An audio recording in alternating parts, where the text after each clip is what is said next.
दूसरा, हमें परमेश्वर जी ने बताया कि जिस भी व्यक्ति के घर पे हम भोजन खाते हैं, भगत भाई बहनों को छोड़ के, जगत वाले, यार दोस्त, रिश्तेदार, कहीं होटल में चले गए, कहीं बाहर चले गए, तो पुण्यात्माओं परमात्मा ने हमें एक सत्संग के माध्यम से समझाया कि किस प्रकार से उन निगुरे व्यक्तियों के द्वारा पकाए गए भोजन का या उनके द्वारा उनकी जो कमाई है उस कमाई के द्वारा खरीदे गए अनाज का खाने वाले के ऊपर किस प्रकार से असर होता है। एक सत्संग सुनाया परमात्मा ने।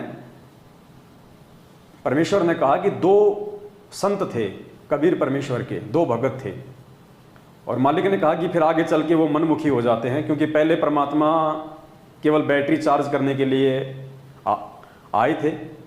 तो आगे चल के किसी ने 5 साल साधना की, किसी ने 10 साल की, किसी ने 2 साल की। तो जितनी उन्होंने साधना की उस परमेश्वर की शरण में रह के, तो भक्ति का प्रतिफल तो उनको मिलता ही मिलता है।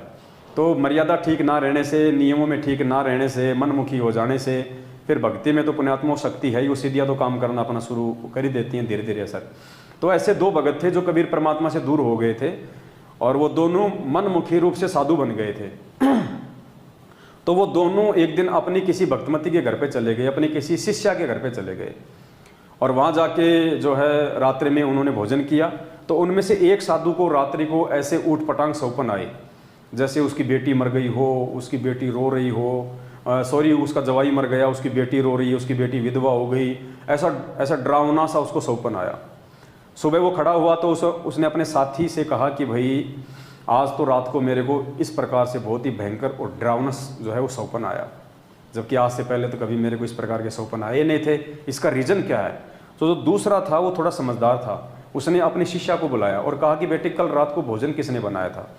तो उसने कहा जी मेरी बहन आई हुई है, उसने आपके लिए भोजन बनाया था। तो बोला बेटी उसको कोई दुख तकलीफ? बोला जी अभी थोड़े दिन पहले जो है उसके पति की जो है मृत्यु हो गई है।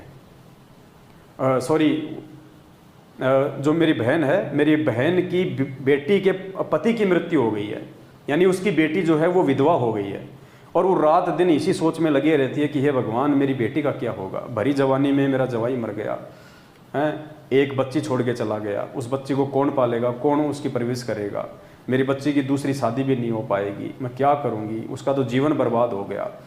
वो रात दिन बेचारी इसी सोच में लगी रहती है। तो पुण्यात्माओं सतगुरुदेव जी ने कहा कि जब वो खाना बना रही थी वो बहन, तो खाना बनाते समय उसके अंदर ये विचार चल रहे थे, क्योंकि वो अनुपदेशी थी, उसको 100 प्रकार की समस्याएं थी, और खाना बनाते समय भी उसके दिमाग में वही सारी बातें लगातार दौड़ रही थी। और वो विचार खाना बनाते समय पुण्यात्माओं उस अन्न के अंदर प्रवेश कर गए, उस सब्जी में प्रवेश कर गए, उस चपाती में प्रवेश कर गए। और जिस व्यक्ति ने उस चपाती को खाया, उसके जिसके संस्कार जिसके कमज़ोर होते हैं, हर किसी पे असर नहीं होता, जिसके पास इतनी भक्ति नहीं होती है, जिसके संस्कार कमज़ोर होते हैं ना, उसके ऊपर काल का दाव बहुत जल्दी लगता है।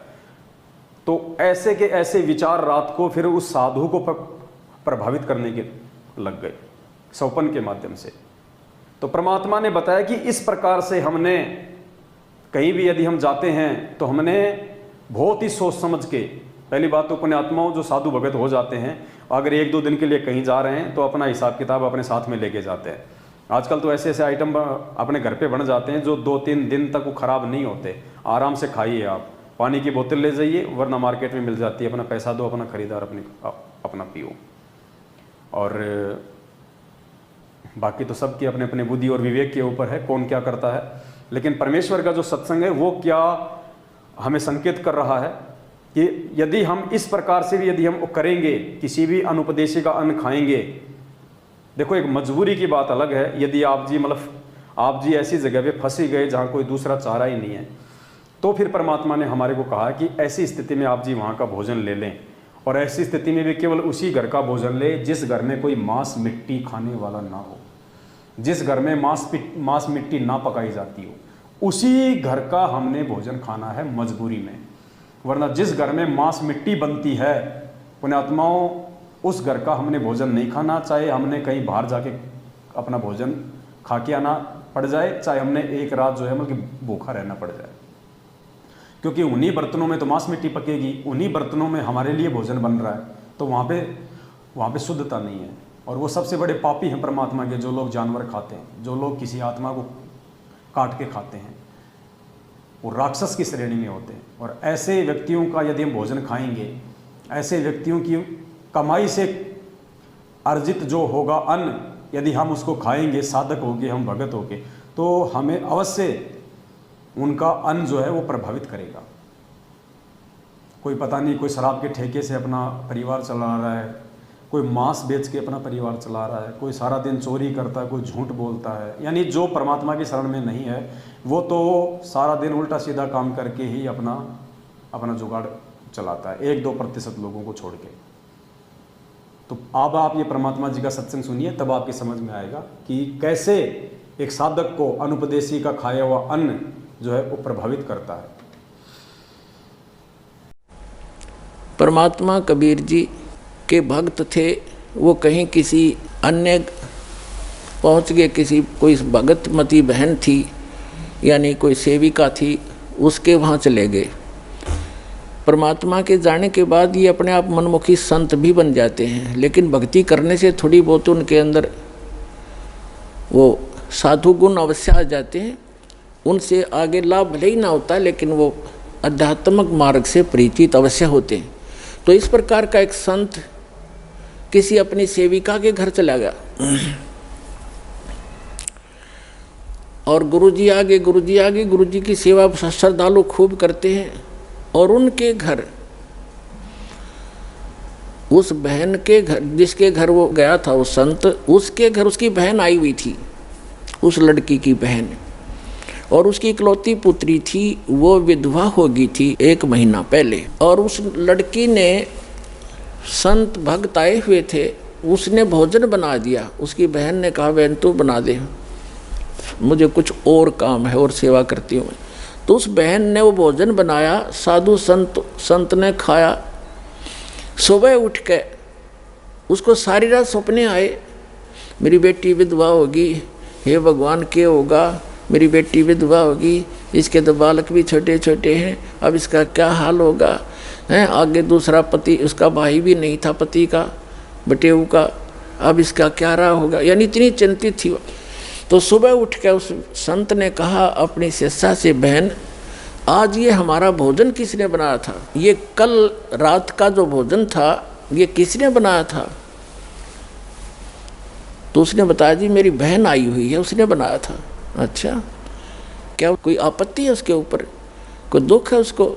कहा महाराज जी घना दुख उसको, तो नाम तो उसने ले नहीं रखा। उसकी एक बेटी थी और वो विवाह कराया था, 2 बालक छोटे छोटे, उसके पति की मृत्यु होगी, विधवा होगी बेटी, यह बहुत दुखी है। तो पुण्यात्माओं, अब उसके द्वारा बनाए गए वो सोच विचार जो उसके थे उस अन्न में पहुँचे, और उस अन्न को खाने से उस संत भी डिस्टर्ब हो गया। और इसी प्रकार आप इस भक्ति, जैसे बहन बेटियां हैं, अब क्या करती हैं, मोबाइल परमात्मा ने चला दिए और बहुत से सिस्टम ऐसे चल गए हैं। ये इतना सहज मार्ग है पुण्यात्माओं, जैसे आरती करते हो, सुबह का नित्यनेम भी करते हैं, क्योंकि इसमें मानसिक काम नहीं है। जैसे खाना बनाना इस रूटीन है।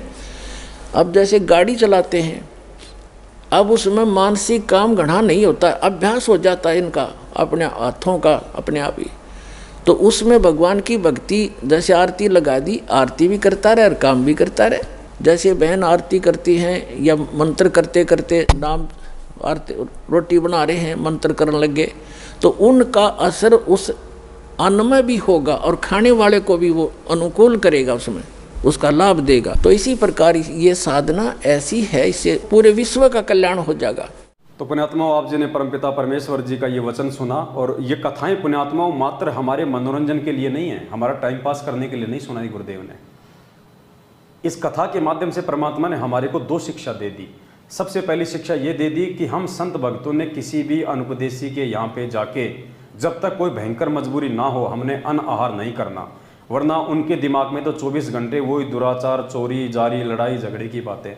दुख तकलीफों की बातें चलती रहती हैं और उसके विचार उस अन्न में प्रवेश करेंगे। उस अन्न को यदि हम खाएंगे तो गुरुदेव कह रहे हैं कि उस अन्न ने उन भक्तों को भी डिस्टर्ब कर दिया।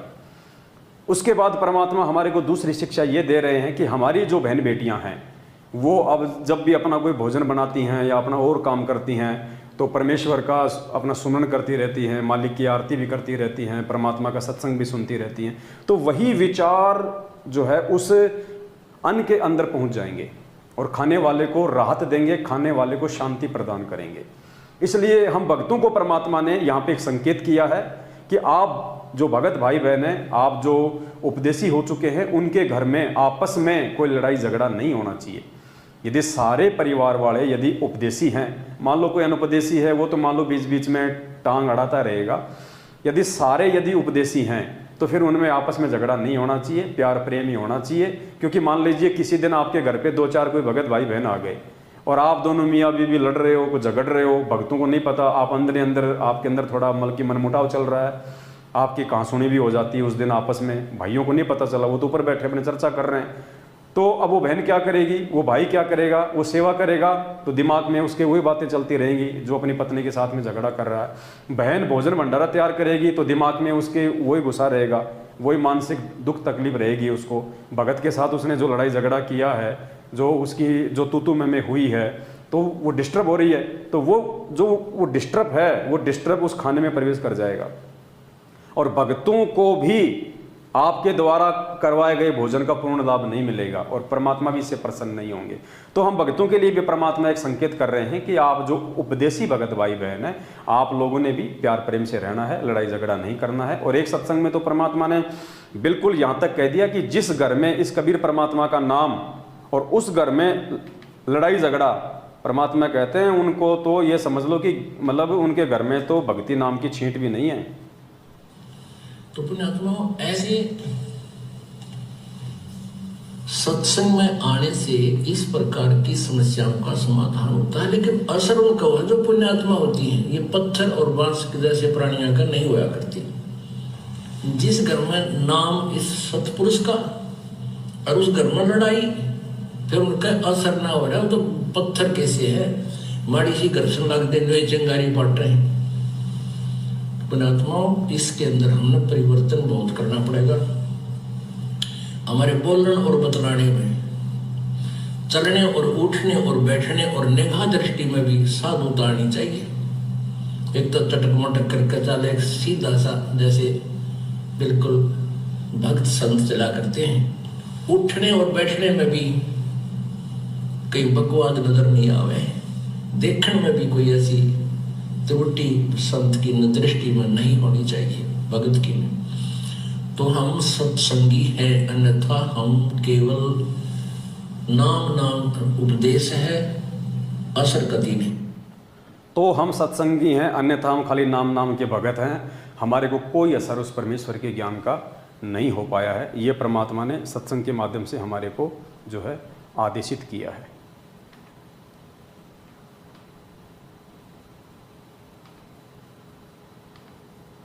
तो पुण्यात्माओं, इन सब बातों को लेके हमने बहुत ही ज़्यादा सावधान रहना है, हमने सजग रहना है। यदि हम अपनी रिश्तेदारी में जाएं किसी मजबूरी में, तो वहाँ हम ध्यान रखें, हम उनकी किसी भी फालतू की परंपरा में, रीति रिवाज में या आन उपासना वाली जो क्रिया है उनमें बिल्कुल भी सहयोग ना करें। हम परमात्मा का वचन ना तोड़ें। हम अपनी माला ले लें या अपना कोई मानसिक जाप करना शुरू कर दें अपनी मोबाइल में, या जैसे भी आपकी व्यवस्था है। वैसे तो हम सत्सेवक भाई बहन अब तो जो मालिक ने जो वास्तविक जो विधि बता रखी है, जो तीनों समय की आरती करने की, भक्ति बोध को हाथ में लेके जो पाठ करने की, हम तो उसी हिसाब से करते हैं। फिर भी यदि ऐसी कोई मजबूरी हो तो मजबूरी बस, यदि वैसे तो भगत के सामने मजबूरी होती नहीं पुण्यात्मा, मजबूरी होगी क्या इससे ज़्यादा, क्या भक्ति से बढ़ के भी कोई मजबूरी है? भक्ति को तो हमने सबसे ही प्रथम रखना पड़ेगा। ये कहना कि आज तो ऐसी मजबूरी थी, आज मैं इस काम में फंस गया, आरती नहीं कर पाया, ये फिर अभी हमारे अंदर वो भगत वाले लक्षण आए नहीं हैं। सबसे मुख्य इमरजेंसी यदि कोई काम है एक भगत के लिए तो केवल भक्ति है, बाकी सब काम भक्ति के बाद। फिर भी मान लो अगर ऐसा कोई भगत है, कोई कमज़ोर है, इतना ज्ञान नहीं है, तो वो केवल अपनी भक्ति करे, अपने रिश्तेदारों के यहाँ पे फालतू की जो भक्ति विरुद्ध जो क्रिया होती हैं उनमें सहयोग ना करे और परमात्मा का दोषी ना बने, और धीरे धीरे कोशिश करे परमेश्वर के ज्ञान को आधार बना के साथ संगतियों से जुड़ के कि आगे से अपने रिश्तेदारों का ज्ञान आधार से संघर्ष करे, प्यार प्रेम से उनका सामना करे, उनको समझाने का प्रयास करे और उनकी बातों को ना कहने की हिम्मत करे।